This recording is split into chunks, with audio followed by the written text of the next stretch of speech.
Honorable members of parliament, officials from ministries, departments and agencies, leaders of public service, international, leaders of labor unions, Federation of Ugandan Employers, executive, the chief executive officer present, distinguished guests, ladies and gentlemen.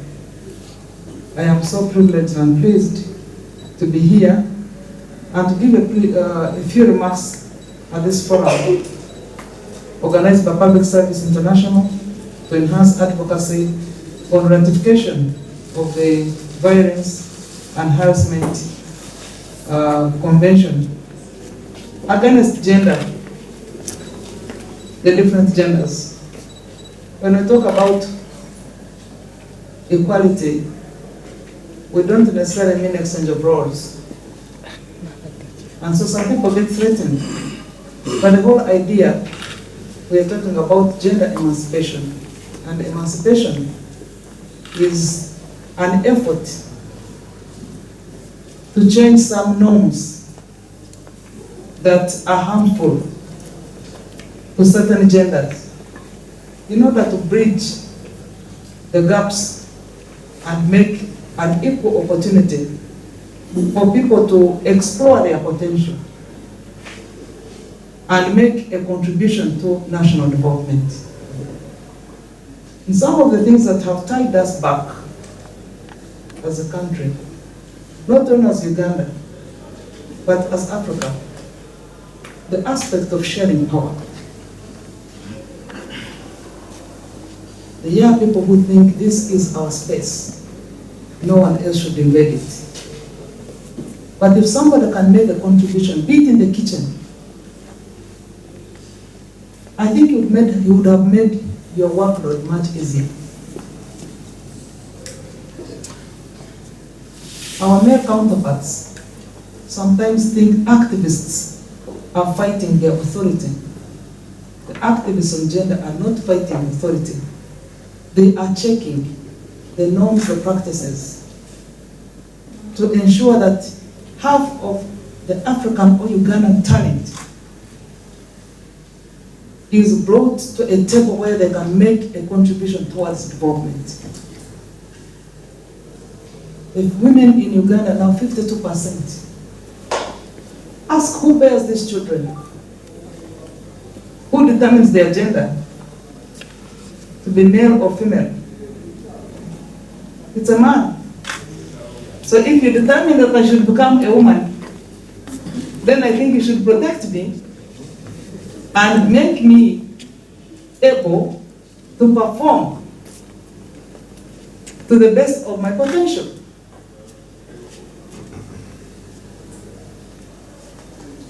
So our attitude will really direct us to the latitude we'll be able to grow and the speed at which we achieve the agenda to the national development.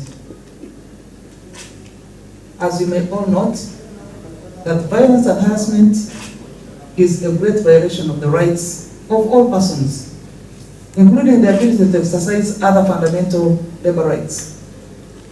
Furthermore, violence and harassment is incompatible with decent work and a threat to the dignity, security, health and well-being of everyone in the world.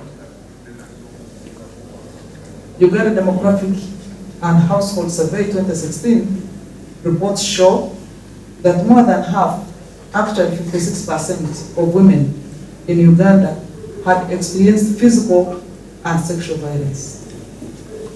The survey also shows that 85% of women had ever experienced sexual violence, compared to 15% men. We are not saying men are not harassed. They are. But women, 85%. That only leaves 15%. So when you go to check, you should find out how many have been harassed. And of course, the most exposed people are likely to be more harassed. So I imagine that the 85% of the women in this room being harassed. So when we are speaking to When we are speaking about it, many people reflect back. 85% means are also survivors of gender-based violence. So you may agree with me that until 21st June 2019, none of the international labor conventions addressed violence and harassment as its primary aim, including guidance on how to address violence and harassment in the world of work. Therefore, C190 signifies an extraordinary opportunity to advance the fight against violence and harassment in the world of work. And I'm so happy that this convention that is coming with the law is happening now, when violence has spoken volumes within the COVID-19 pandemic. Violence has escalated. While we are talking about places of work being unsafe, let's also reflect in Karamoja, where children who were required to go home for safety against COVID-19 felt so insecure at home than at school because of female genital mutilation that occurs to them.